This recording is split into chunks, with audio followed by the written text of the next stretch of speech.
We're just going live on Facebook and YouTube. Hooray! I'm double checking we're live. Let us know, folks, if you can hear us. Great. Apologies for everyone on Instagram because this is back to front.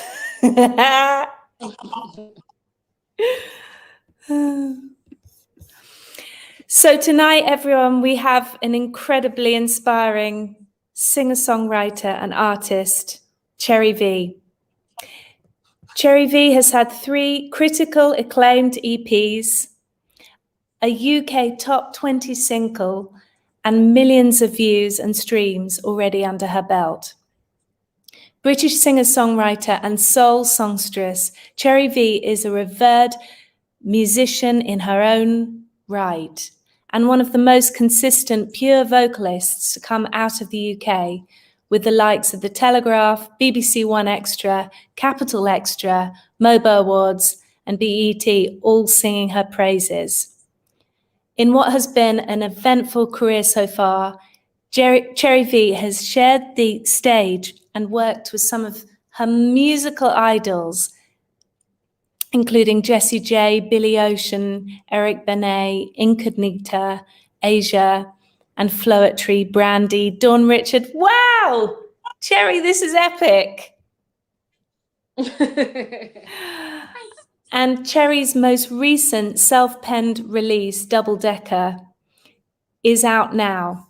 So check it out, folks. So, Cherri, how are you doing today? How's things going? I'm good, man. It's a chilled Sunday. Feeling good. New singles out. Nice to be creative again and to be having chats about it.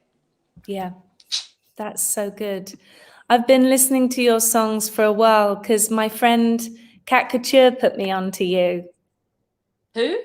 Kat. Yeah, Kat Couture. She's filmed 2 or 3 visuals. So cool, so dope. A great visionary and such a nice person to create with. Yeah, I'm right there with you. She's a really unique person because she's so honest, so direct, and so loving. And to work with that kind of person, it's a game changer. So, Cherri, can I ask about how you got into the music industry and what your first steps were being a creator?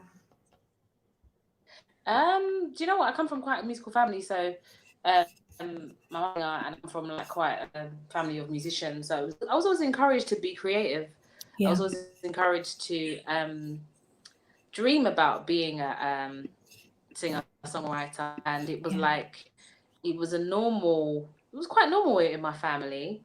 I sang a lot in church when I was younger, but I struggled with a lot of shyness and actually just overcoming singing in public, which was hilarious. And then went to done my stints at stage school, went to Brit school, started writing like 13, 14, and just kind of like music very much quickly became part of therapy for me. And I've gone through the major label routes and the girl group thing and all that, and it kind of definitely gave me the strength and the I guess the reason kind of push through as an independent artist after those situations failing. And I just kind of got into the habit of just creating music and using the tools around me to kind of get that to the people. Yeah, that's really well said, using the tools around you. And also it seems like you have a really strong musical background, which definitely helps support someone moving forward, I think. Can I ask about the women in your life who've inspired you either personally or professionally? Because as we all know, it's International Women's Day tomorrow. And I'd love to find out a little bit more about your influences. It's so funny because I feel like I've met so many of my friends on my journey in the industry. Yeah. And I feel like it's a difficult industry. So when you do meet the gems, you kind of hang on to them. Yeah. That are around me right now, that are friends. Like one of my friends, I've been known her since I was in first year secondary school, and we're still friends. And then there's like some of my friends that I've just like literally my journey. My closest friends is somebody that used to co-manage me when I first started as Cherry V. And all of my friends are very honest. They're very strong. They're not scared to call me on what's the word, discrepancies. Yeah. And I know the feeling. So I love them for that, and I just wouldn't change them for anything at all. Yeah. How was it for you growing up with your mum being a creator and singer? How did that influence you? It was probably the catalyst for me wanting to be a singer. My mom said to me that when I was about 5, I wrote a letter saying, I want to be a singer just like you, and I grew up. And like when I was young, my mom was away quite a lot. So, and because she was pursuing music as well. And I was blessed to have like my gran and my great gran and aunties and stuff that would always like, spend time with me, and like I'd have loads of family members to hang out with.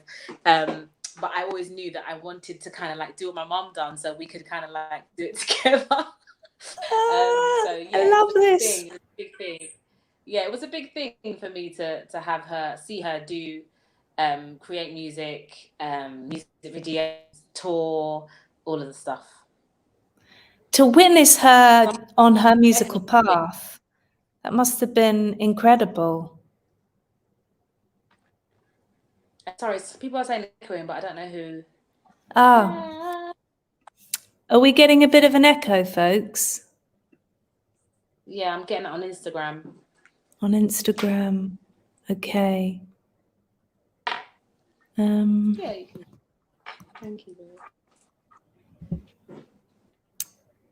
Yeah. Yeah, I've got my earphones plugged into my phone. All right. Hopefully that's. Is that a bit better? Hopefully. That is better, Cherry. Thank you. Oh, so great. Yeah, to witness your mum blazing a trail, I can imagine that her passion and her focus influenced you and how you approach your music today. Is that true? Say that again, sorry. Witnessing your mum and her passion and her focus, has that influenced you today with your musical path? Oh yeah, 100%. But it's crazy because obviously it was so different. My mum's literally go to a label and make an appointment with the right A&R, sing your socks off, and then literally you kind of get signed on the spot. These days, it's like if you actually want to get the attention of a label, which is not everybody's goal, and that's fine. But if you actually want to get the attention of the label, you have to do a lot of yourself. Like you have to learn how to put your music out yourself, do your art yourself, put your visuals together yourself, and you've got to like be a one-man team and to actually are able to attract that, if that's the case. So yeah, I think initially I think my mum's inspirations are more about vocals, more about having a certain type of vocal, perfecting your craft, and just being a performer. All of that's come from because the time of the industry from when she was pursuing secondary music to now has changed so much. Yeah. How incredible. So you got to learn harmony and the roots of singing from her. And she was very adamant about like not being a studio singer because obviously like a lot of people, they produce a certain sound in the studio, but when they translate it to live, it's the same vibe. So she's always kind of like, strum it home that make sure that you're able to replicate what you do. Wow, that's something I have really struggled with at times, because when you're in the studio, you can have friends play or different musicians play. And then when you get to tour it, you need a certain amount of a budget to even get yourself out there, let alone a band.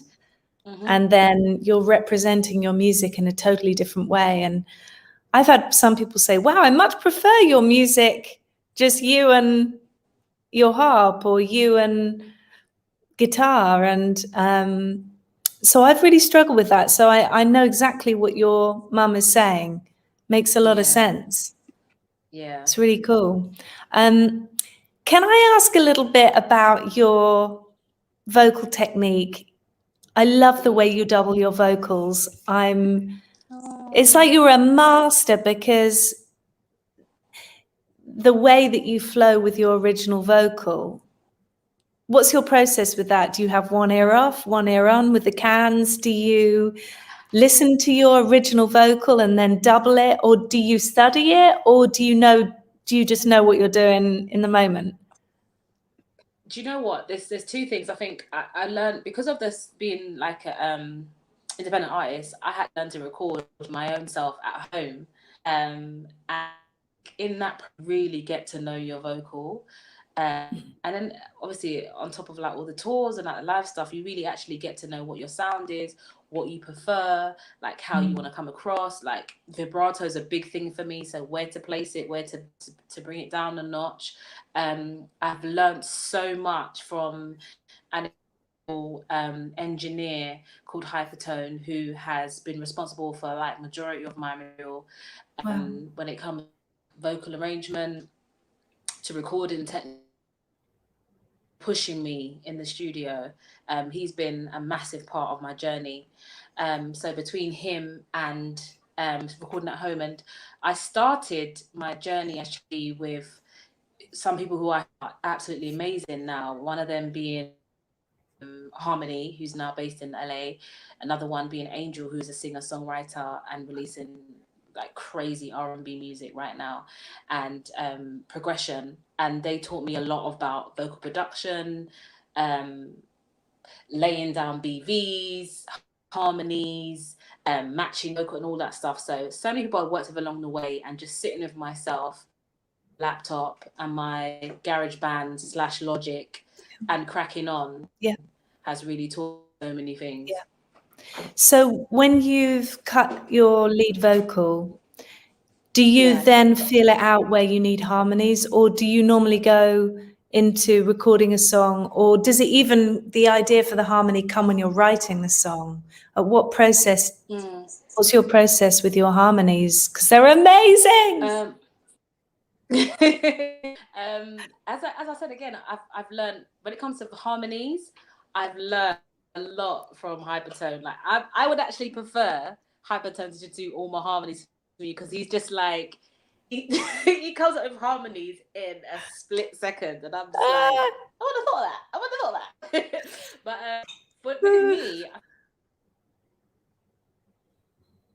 pull them out a bit more. So I'll lead, and and then I will just have that section on loop and just sing whatever feels like it gels to me, what feels like it makes me, do you know, like it gives me that feeling of, ooh, like that feels nice, even if it doesn't look right on paper, because there are different types of, you know, schools of music and harmony and what goes with what note. And then, you know, there is a very a choir style of doing it, and then there's like an R&B gospel / brandy, you know, other people of doing brandy-esque ways of doing harmonies and that. So for me, and just taking my time when I'm just figure that out. Wow. I don't find harmony the most easy process when I'm on my own, but I just go with whatever makes me feel good, and I don't like to overdo them either. Yeah, I know what you mean. So if you've got a stack, you might not double them, or do you sometimes layer it up so it's got that really lush sound, depending on the song? Yeah, I like always double them, but I think sometimes it's just nice to have a 3-part, and even if it's not like a standard book, you know, like 3-part harmony that like, or like a vocal tutor would pick, but just parts that make me feel like I'm weaving in between the notes, and it feels lush to me. I don't know, lush is the only word. It's so lush. Listening to you. It feels lush to me. It's so lush. I'd love to read everyone some of these lyrics. The song is called Brown Girl, Brown Man. Someday we will be free. Don't let your crown fall down, my queen. Don't let your light go out. Stay beaming. Don't let your sisters drown, my kings. Hold them way up high. Remember, she gave you life. Oh my God, Cherri, I had a little tear listening to this song today.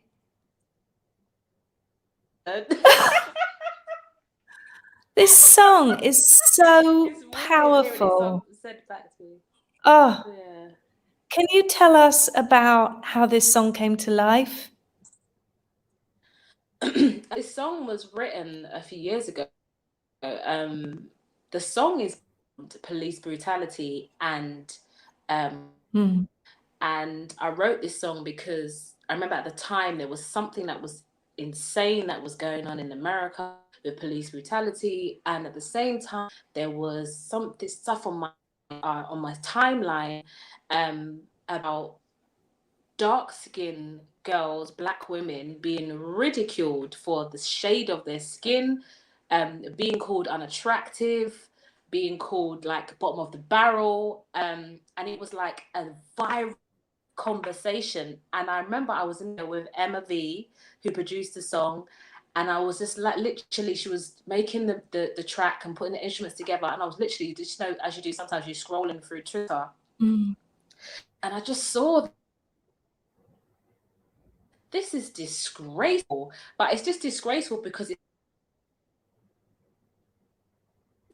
there's been articles about Black women not being the most attractive. There's been articles about darker skinned women being like less attractive.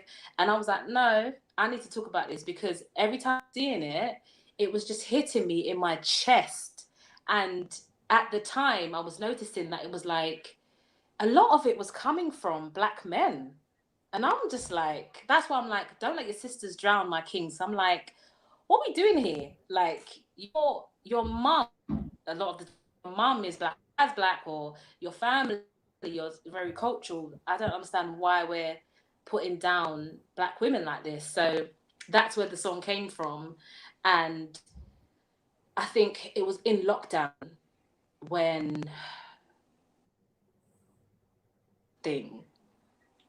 and George Floyd was murdered in broad daylight. The song came back to me, and it's so because the company that I was signed to when I wrote this song, I'm no longer signed anymore, and we have a friendship. But it was literally, it was one of those situations where I had to call them and be like, we done this song together while I was under contract, but this song needs to come out now. Yeah.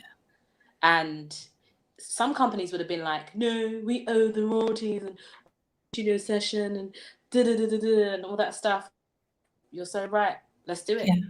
And we just put it out, because it was sometimes I find songs like maybe a year or two before they're ready to come out, you know, and maybe before I was ready to talk about it. Yeah.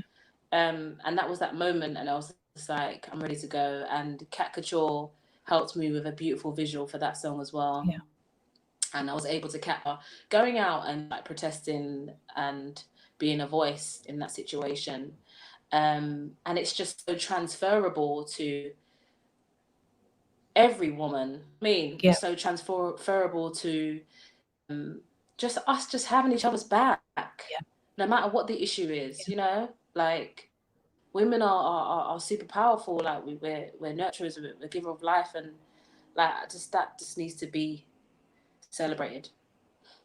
I'm so with you, Cherri V, because that's one of the reasons why I've been doing these chats this week, because I feel to have this community of women and to have this shared experience in music and creativity, we're so much stronger when we have this community and when we've got each other's back, as you say, because it is a lonely industry and it is frightening and daunting and really challenging. So to know you've got your sisters really helps. To know you've got your whole community really helps. But there's something different with your sisters, because you come from the same place. You know, we have this shared root, I feel.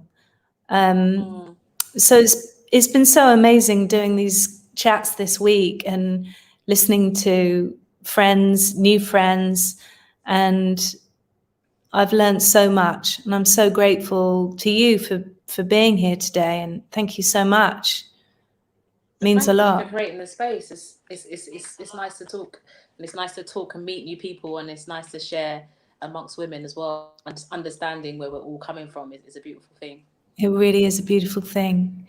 Can I ask about your experiences on the road, particularly as a woman? And because it's a challenging bag, isn't it? It's a challenging bag. I can't tell you. Being on the road. I can't tell you the amount of times I've been the only girl. I've been the only woman, and I've had to like there with all the, what's it called? Male banter.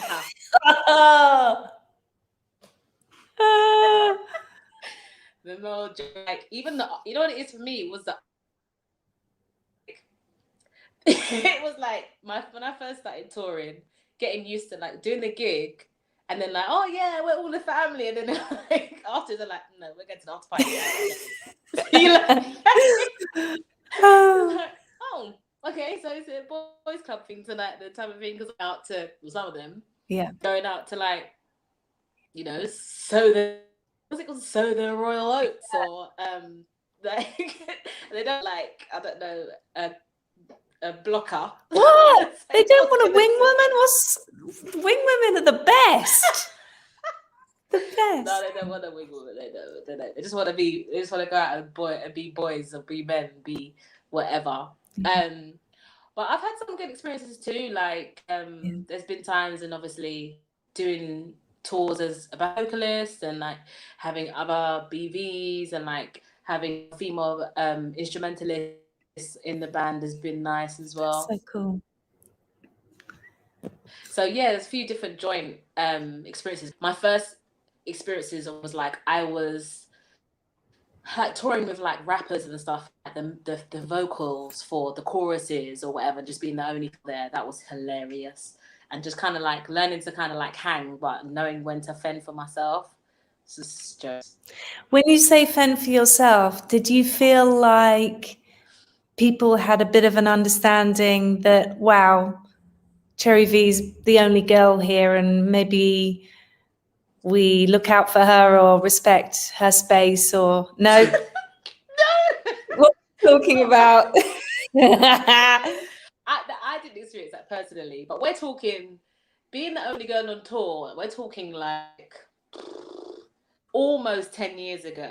Yeah. We're talking a while ago. So the sensitivity is there now. I don't know, amongst some other bands, but no, it's like, yeah, on the gig, and after's like, peace out, A-Town, like, see you at the bus in the morning. So, yeah. So yeah, I just got used to phoning home. Yeah, phoning home. That's a lifeline. Cherri, one time I was on the road and we were doing pictures, and we had one of these old-fashioned photo booths to get everyone's pictures, and they got loads of people in the photo booth. So I leaned in, and when I leaned out from the photo booth, one of the head tour managers had his camera of his iPad up my skirt. No. And I think I'm still shocked about that experience, and how it was very difficult for the group to be accountable, because he was so high up on the thingamajig. But I think that's something that I'm noticing is really changing, that people are more accountable. They might go, mate, we know that's not quite right, or hey, you know, you need to look out, or do you notice there being a shift? Do you notice people being more accountable or more respectful? Definitely. And I think it's funny because I feel like sometimes what I've experienced with some of the younger musicians that I come across, they're a lot more self-aware. And I think maybe the generation that you're people used to always put it down to like, oh, it's just bands, or whatever's on the road stays on the road. Like, no, that's actually like super disrespectful. What you're abusing your position, you're abusing your power. Yes. And you're abusing the fact that we're all in this confined space for this amount of time, and you feel like pressured because you don't be a troublemaker, or you don't want to be the person that's, do you know what I mean? And it can be quite daunting. It's that, and that's awful. But I haven't been in a touring setup in a while. I feel like some of the, as I was saying, some of the younger musicians that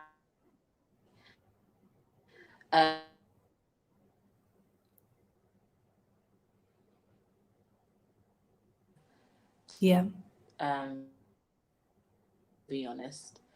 I'm just hoping that they may be learning from other people's mistakes. Wow, that's really cool to hear. I know what you mean. I see in women artists who are quite a bit younger than me now, them just being really relaxed but assertive with what they're comfortable with.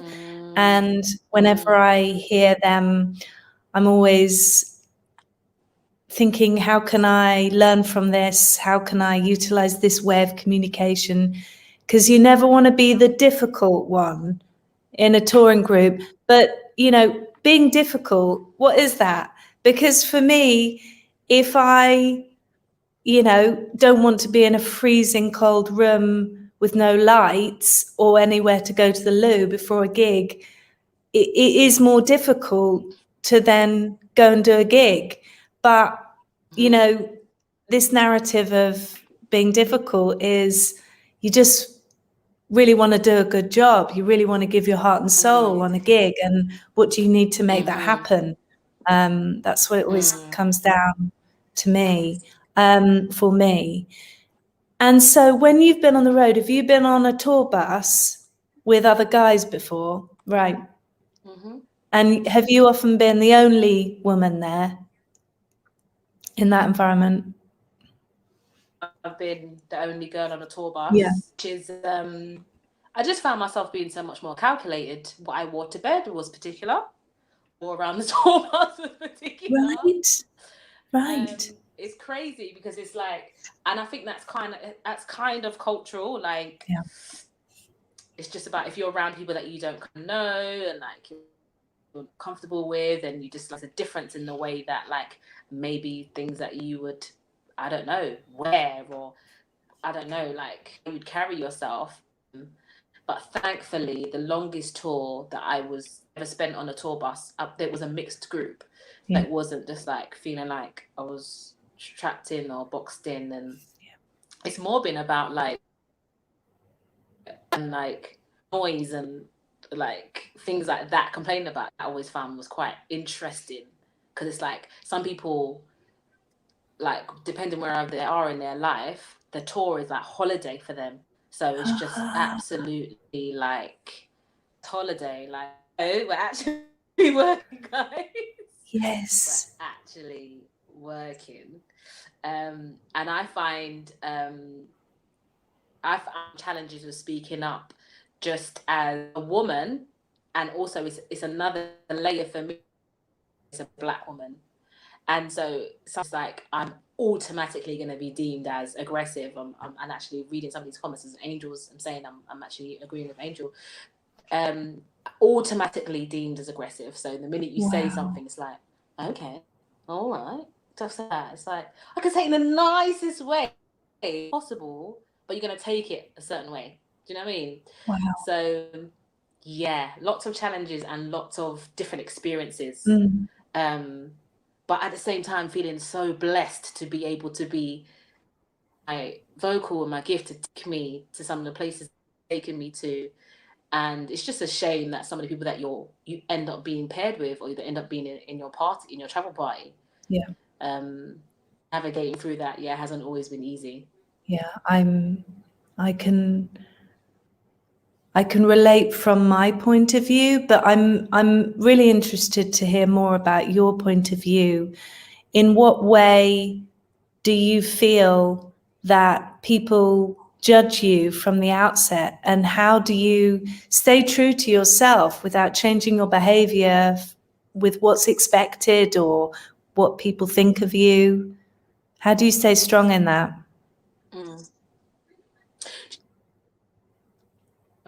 Acceptance that like everyone's different, you know, and it's crazy because I and this is basically just about like sometimes as a singer and you're expected to be this bubbly person all the time. You're expected to be like bounce off the walls. You're expected to be like hi guys, hands all the time, and sometimes you don't feel like that. And you know, like obviously being a woman comes certain hormones, comes certain cycles. Does. Some days of the month you don't feel like being the most communicative. You don't feel like being like the most jolly. And just accepting that like we're all different, and I'm actually cool with knowing that sometimes, and everybody has their moments. Yes. And I think the quicker that everybody, that's gonna happen. And also like not everybody's gonna like everyone. No. That's another layer, because not everyone's gonna like everyone. No. Not everyone's gonna like everyone's temperament. Some people gel more with, you know, there's just so many different layers. So I just feel like it's just about acceptance, man, and just accepting that, you know, we're all on a different battle. We're all on different battles. At neither of us know which battle we're fighting. No. Just the best that we can. I might need to give you a call up when I need a pep talk, please, Cherri. Is that possible? I need to hear this every day. By the way, Dion says that's my tune about your song, and Hey. and thanks, Ebony, saying it's a natural thing in its life, I guess, and it is. And that word acceptance that you just said, that has been a real key for me, because it's not only accepting other people, but accepting the sides of myself that maybe I'm not so proud of, or accepting that I make mistakes or I don't do it always right. That's been a really hard learning curve for me, especially as a recovering perfectionist. You know, it just, and then again, to be creative, you have to let go of perfection, because if you're shooting for perfection versus in the momentness, willing to stand on the cliff, the art suffers. And then if your art's suffering, then it takes away the point of even doing it. That's what I feel in myself.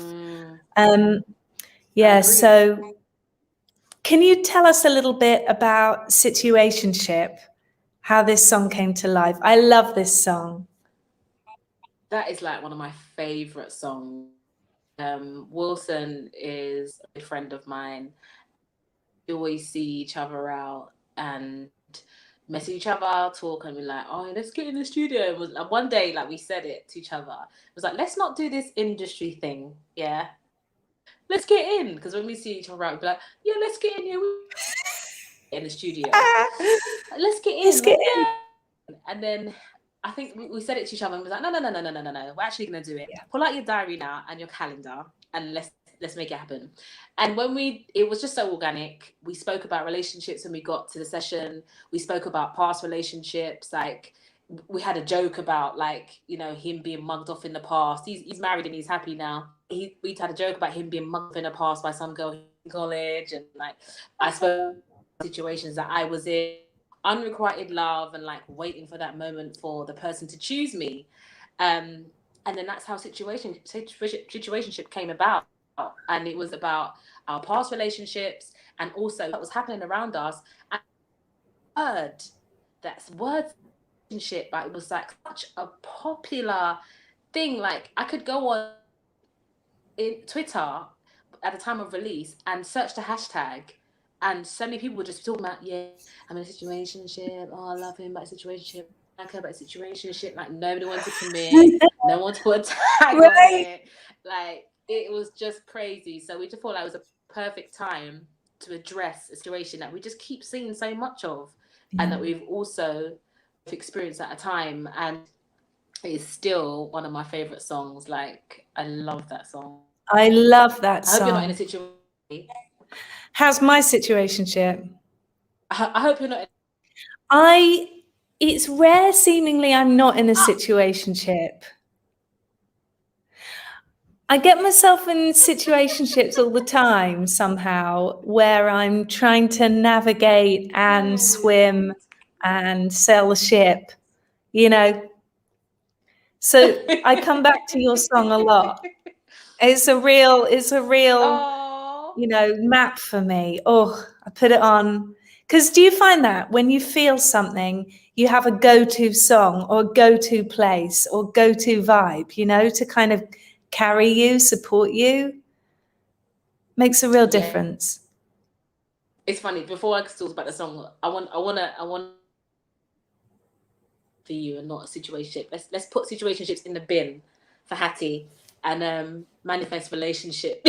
Well, I do have relationship, but I have situationships on top in myself as well as complex. Yeah. So it's it's like this. It's like this. Okay. But yeah, that song, just absolutely love it. And I love the video as well. Thank you. So cool. That's what my what's the way to say? My directorial debut or whatever. I don't know. Oh, you directed that? I directed that. I didn't know that. Yeah, a clear vision for that one. But yeah, I did. But going back to the song that you said that you go to when you're feeling a certain way, there's a song by a woman called Shalia, and it's called You Are Enough. That is like sometimes my more. And then there's another song by Layla Hathaway, who is Donny Hathaway's daughter, called Breathe. So when I'm having a moment, that is my song. So that's my little car song, or my little song that I put on when I get out of the shower and just have a bit of a moment. I love that. I love that. Okay, I'm going to check them out. I really love a band called Frou Frou. I come back to the first album. It's called Details quite a lot. Okay. And it's Imogen Heap with Guy Sigsworth. There's quite a lot of loops, vocal harmonies. It's quite ethereal, but really heartfelt. I really love it. It came out probably about 18 years ago, but it gets me in the zone. I really, really love that feeling where it takes me. Can I ask you, considering we're right next to International Women's Day, can I ask you how you would like to see situations improving and unfolding for women in music and Black women in music? What would you like to see changing?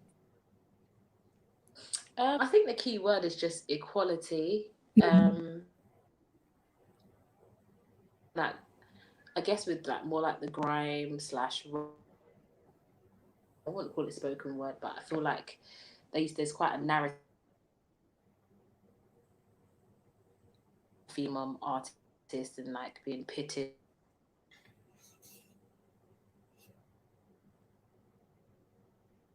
And that's, you know, like a female rapper or female MC or, you know, things like that. Wow. Yeah. You know, women celebrated. I mean, I'm very comfortable with like embracing. Yeah. Women embrace that are not doing that also. And not just be seen as that being the only thing that does sell. Because there's a lot of substance and a lot of consciousness that I'm seeing that could have a lot more eyes on it and a lot more light. Yeah.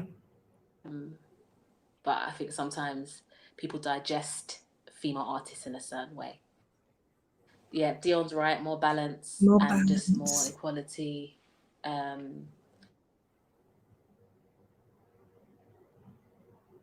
Just being a female artist. Yeah.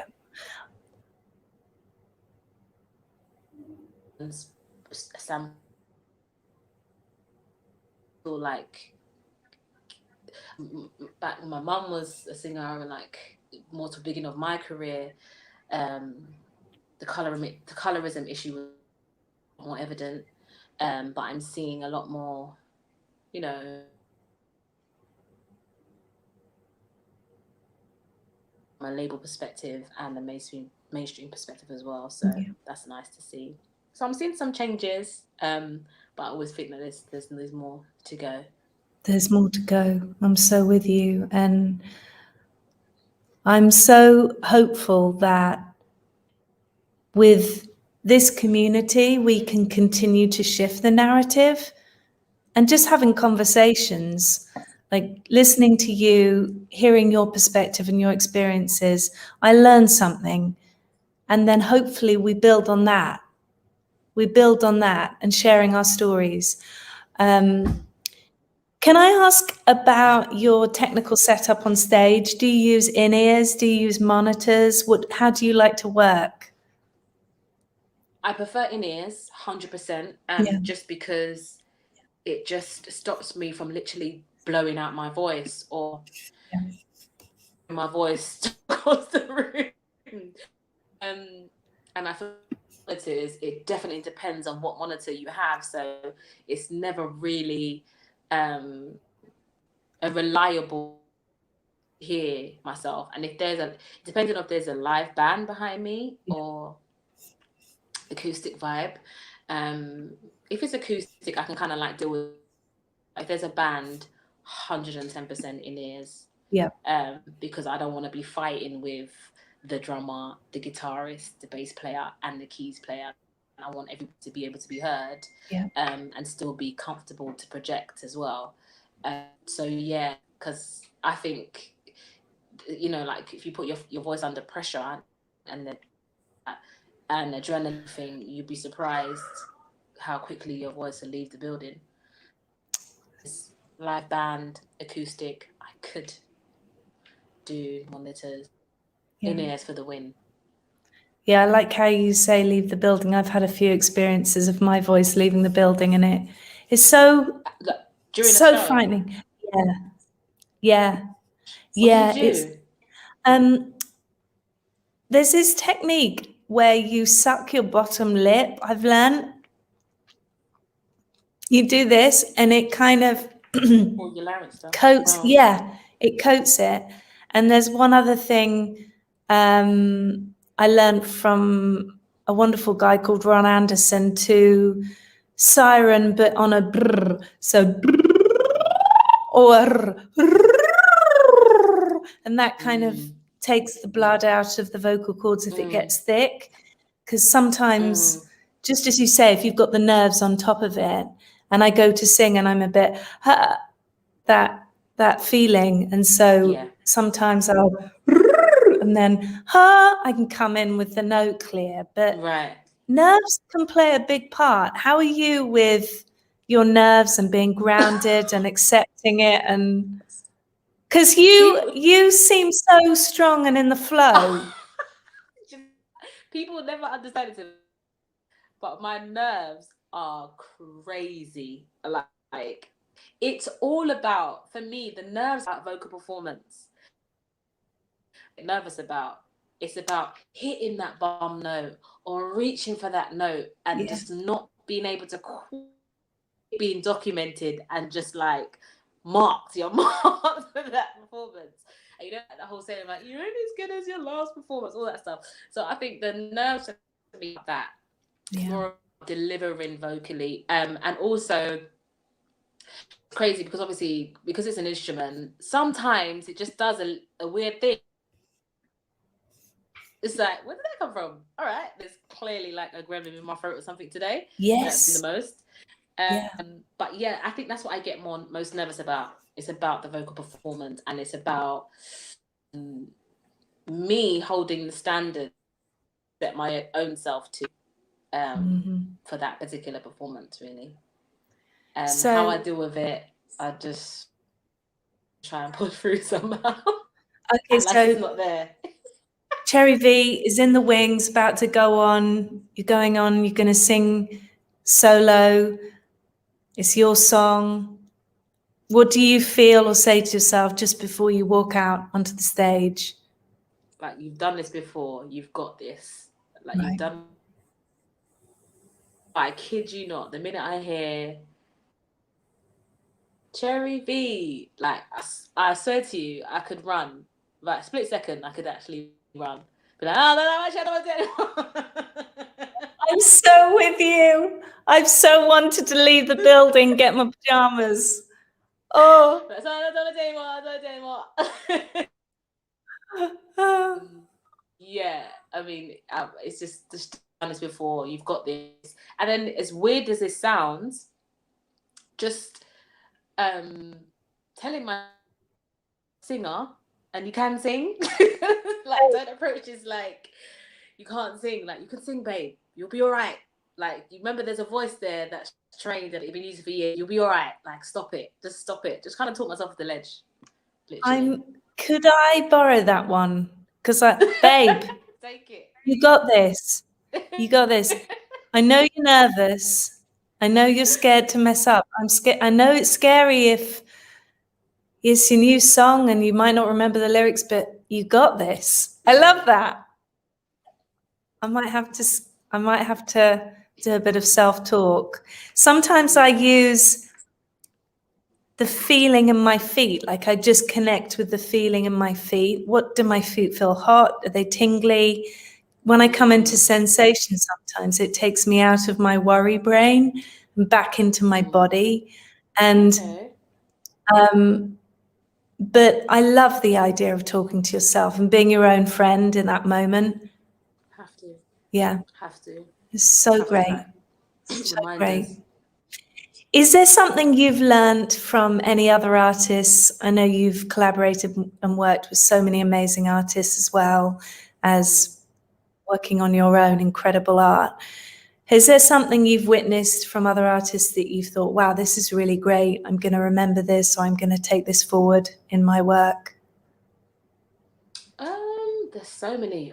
Oh, there's just so many. I remember I've always been on the road with Jess, having that crazy vocal in my ears every night. Always kind of like encouraged free vocally, feel the moment. I guess thinking through things too much. Yeah. Sometimes you're singing a song, if it's a new song or if you're singing to a new audience, you can get really technical and get in your head and be like, oh, like, how am I going to get through this part? Am I going to get through each moment? Yeah. And really honing in on what I'm saying. Like, that's the only place I really want to be on stage, is just like thinking about why I've written the song, why I'm singing the song, and why anybody that's communicated with me about the song likes it, and what about the song people relate to, and just staying free with that moment. And I think being around like quite a wild performer like that, and allow that stage part on the stage. Yeah. That's your moment with your audience. Yeah. It's your gift to others who are watching. Yeah. Is Jessie J quite brave?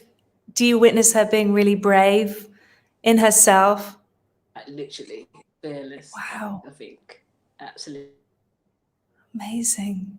I wish I was a bit fearless. I'm sometimes riddled with fears, but then it ebbs out. When I do something physical, if I've done some exercise, I feel a bit less fear, but sometimes it really does have a hold. Yeah, it's definitely natural. It's just how you navigate it. And I think sometimes we tend to put ourselves under pressure for feeling it. Feeling fear. Fear of the fear. Yeah, literally. and one of the then like worst. you get stuck in that place. Like I'm scared, and I'm scared that I feel scared. It's wrong. I'm wrong for feeling scared. It's like you're not wrong for feeling scared.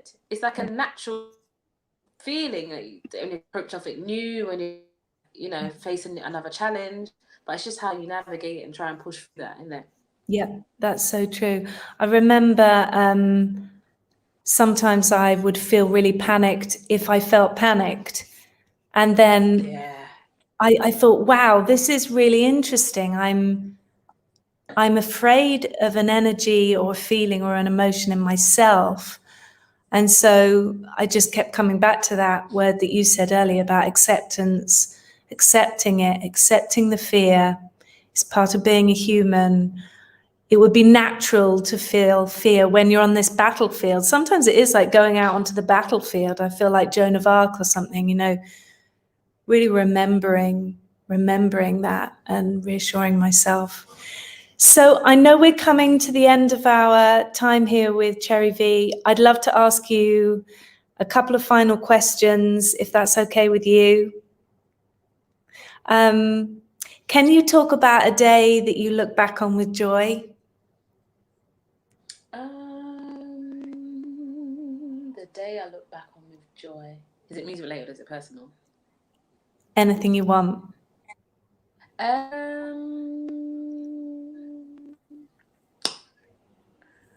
December the 18th, 2020.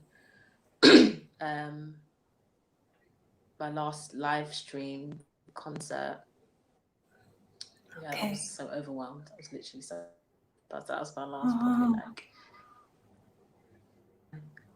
Yeah. That's amazing. Is there a place I can listen back to that? Is that online anywhere?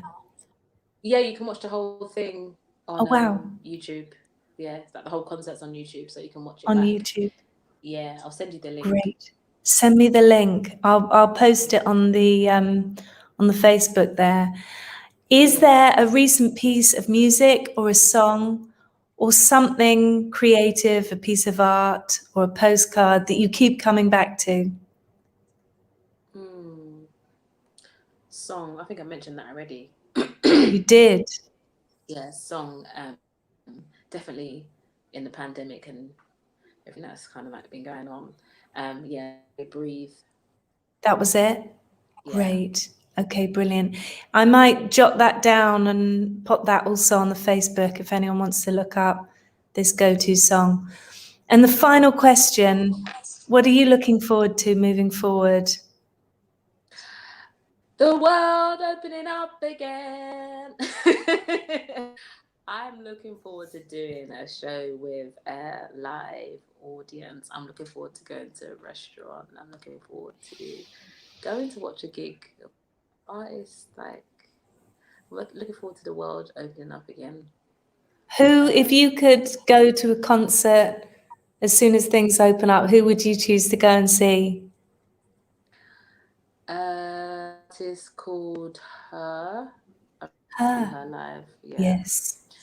So yeah. Great. Awesome.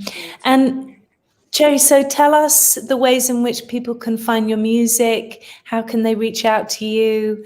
And what's the best way to reach you and catch you? Catch your tunes. I'm on Instagram, Twitter most of the time. Cherri Voncel, Cherri with an I, not a Y. Yeah. His name Cherri V. On Spotify, Tidal, iTunes, all that good stuff. I've just released a single called Double Decker. Double Decker. Brown Girl, Brown Man. Yeah. Wonderful. Most of my catalogue is on all DSPs. So have a look and you might find.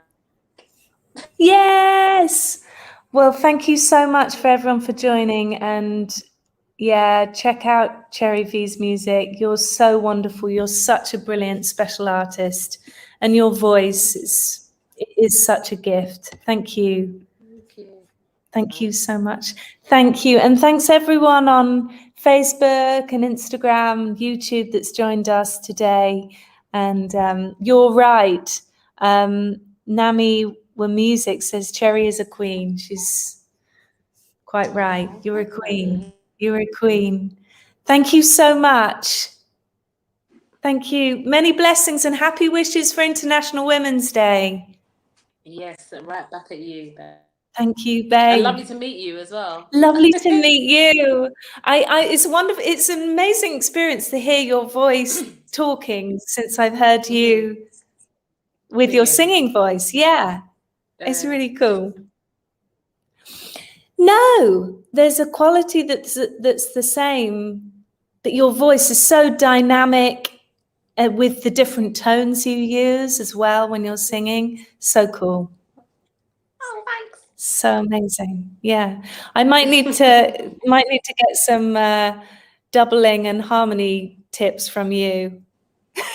Oh yeah, I'm here all day. Yeah, Okay. Brilliant. Well, thank you everyone, and thank you to Cherri V, and happy International Women's Day for tomorrow. Bye guys. Thank you. Bye guys. Bye.